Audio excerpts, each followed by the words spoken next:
Hey, what's going on, guys? Today we're taking a look at the next up in Max Factory's line of buildable figure models, basically here from PLAMAX. This is Makima from Chainsaw Man. So we took a look at Power before, where it's basically like a figure like you would get from like a UFO prize grabber machine, except that this is one that you can actually build yourself. So very similar to like Bandai's Figurized Labo line, which seems to be kind of dead at the moment, but this line is pretty cool. Like I said before, I love that these are figures, but as like a person who enjoys building model kits, it's a lot more fun to actually build the figure yourself, so that's why these are really cool. So the Power model was really nice. Let's take a look here at Makima. Alright, taking a look at the box here for this. On the front, we've got a photograph of the painted kit there, the titling and everything. Again, really nice presentation here for this, kind of cool, just like splash of color there, and just a simple photograph of the kit.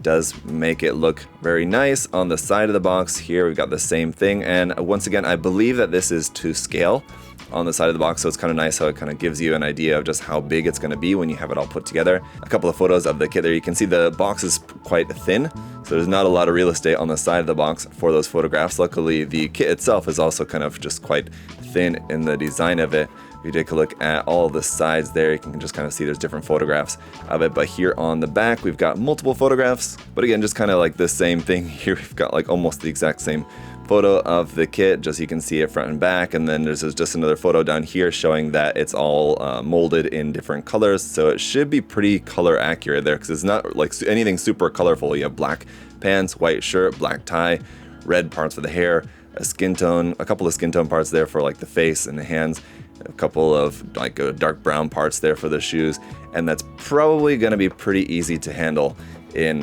separated colored parts. So on that note, let's just go ahead and pop open the box and see what we got inside here. So we'll take a look at all the runners in just a second. There's our face part there as well. First, just taking a look here at the instruction manual. It has the same box art there on the front. On the back side, it's just a continuation of that. This is kind of like the back of the front page there, which is just the same stuff we saw on the outside of the box there. Essentially, you got some basic tips for how to put the model together. You can use glue if you like. You shouldn't need to, though, for this. Here's our parts list, and then all the construction. Everything is all in full color, which is nice, just makes it that much easier. But yeah, this should be a pretty simple, pretty straightforward kit. You could probably put it together without even referring to the instructions, but let's go ahead, take a look here at the runners. But let's start off, just take a look at this face part. This is actually runner C, but just to take a look at the pre-printed face there on it, does look pretty nice, I gotta say. But yeah, no other decals included if you wanted to like redo the face or anything yourself. We don't have any waterslide decals for that, unfortunately. Here is the base plate, which again, just like with the Power kit, pretty simple, just kind of black base. You have, unfortunately, those kind of sink lines in there from just the molding process, with a little bit of like a thin layer of putty and sanding on that, just to make sure that's nice and smooth with some paint there. That'll look perfect. Getting into the runners here, we've got runner A, which is going to be our light kind of pale pinkish reddish parts there for the hair. Runner B is our skin tone parts for the neck basically and the hands. Runner C you saw was the face part there, so runner D is going to be our off-white kind of cream colored parts there for the shirt. Runner E is going to be our black parts for the pants and the necktie there. And lastly, runner F is our brown pieces here for the shoes, and that's it. Let's go ahead and get her put together.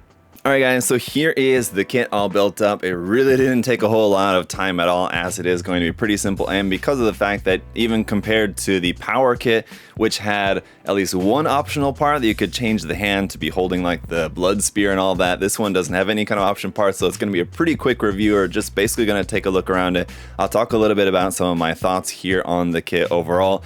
Very nice though. Let's go ahead and take a closer look. So just to take a very close-up look here at the face, so you guys can see how the printing looks on that. I mean, the printing quality is really nice. Everything's really sharp and crisp. The colors look nice. The only thing that I find about this, and I thought this with the Power kit as well, is that the printing of the eyes especially, it does look a little bit flat on the face, just the way that that's printed. I'm not sure if that's just to do with like the illustration style and like how that looks in 3 dimensions. It just kind of doesn't really translate over as well, or just kind of the finish of it. I'm not sure, but I don't know. Let me know what you guys think about that. Otherwise, I mean, going around the hair is all molded really nice, so you don't have any kind of seam lines or anything really. Even here on the top of the head, you can kind of get an idea of how the hair parts come together. But unpainted, or especially once that's all painted, I think it all goes together really nicely. You don't really see some of the seams, like this arm here is kind of popping out there a little bit. But the way the parts are all designed on this, I'll make it so that the seams are all pretty well hidden. This hand here at the back, the thumb is a separate part, so there's a little bit of like a seam like right there on the hand between the thumb and the rest of the hand there, but again, it's on like the back side of the model, so you're not gonna see it too well. The pants, like with the power kit, again, you have your seam line there, which works well as just kind of a natural seam line in the pants. But then right next to that, you also have the mold line. So I would go in and like sand away that mold line. You are gonna mess up some of the finish here. As you can see, the pants are molded in a kind of like slightly higher gloss plastic here for that black. So if you aren't planning on painting, maybe just leave it as it is. It kind of doesn't really look that bad at all, and it's really not that noticeable. But if you are planning on painting, then I would definitely just go ahead and sand away that mold line, which just kind of runs down the side of the pants, just kind of right next to where the seam line is there. Down here on the shoes as well, you can kind of maybe see that kind of wavy line that kind of goes across the side of the shoe. There's just the mold line of the plastic. So just a little bit of mold line sanding on this, and honestly, that's all it would take before it would be ready to paint. This would be a very quick and easy kit to paint with just very little sanding required on it, really. And so if that's what you wanted to do, so make for a pretty quick and simple project for that. I like how the tie is molded there as well, kind of like blowing in the wind there, kind of gives it a little bit of dynamic appearance to an otherwise like pretty static pose. I mean, she's just kind of standing. She's not doing any sort of like dynamic pose or anything by any means, but the little bit of movement there in the tie and then the hair here as well does make it look a little bit nicer there, I think. And as for the height of the kit, not including the base, it's coming out to about 21 centimeters in height. And even though there's no scale given for this, I would put this, it's probably about, or it's around 1/7 scale, I think. It doesn't quite look big enough to be 1/6, but it's definitely larger than 1/8. So 1/7 seems like that would be a number that would make sense to me. Other than that, guys, like I said, not really too much else to go over here with this one, just a look around it. Like I said, the thing that I like about these is that it gives you a chance to have like a figure of a character that you may particularly like, or maybe you just like the character design or something like me. Like for example, I've never seen Chainsaw Man, I don't know anything about it. I think they're just kind of cool looking figures, and it's something that you can actually build yourself rather than just having a figure that you just take out of the box and just put up on the shelf.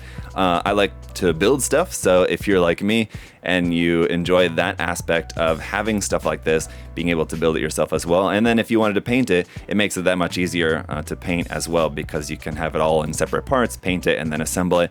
It makes for really nice custom painting on this if you wanted to, you know, paint it up really nicely in its, you know, official colors and just add some nice kind of shading and things like that that you can do by painting it. Or if you wanted to get crazy and paint it in some like really funky colors, change the colors of the outfit to something more wild or interesting, I don't know, you could definitely have fun with this. So it's a really cool kit, and that's why I really like the concept of this particular line from PLAMAX. So I'm really looking forward to more future releases on the way. I think that this line is very cool, and like I said before, comparing it to Bandai's Figure-Eyes Labo line, I hope that Bandai will continue making those as well, because those are also really nice model kits, just kind of in a very similar vein as what you get with this kit here from PLAMAX. But check it out. Let me know if you guys have any other questions. For now, guys, thank you so much for watching the video. If you want to check out this kit or anything else from PLAMAX or Bandai, Kotobukiya, any other different kind of model kits or anime figures, if you don't want to build it yourself, you just want the figure, you can check out all the figures and all that stuff. All that at USA Gundam Store. The link to USA Gundam Store will be down in the video description below. As always, check that out, guys. And yeah, if you also want to like or subscribe while you're here, I would greatly appreciate it. Until next time, hope y'all have a great day. See you guys later. Bye.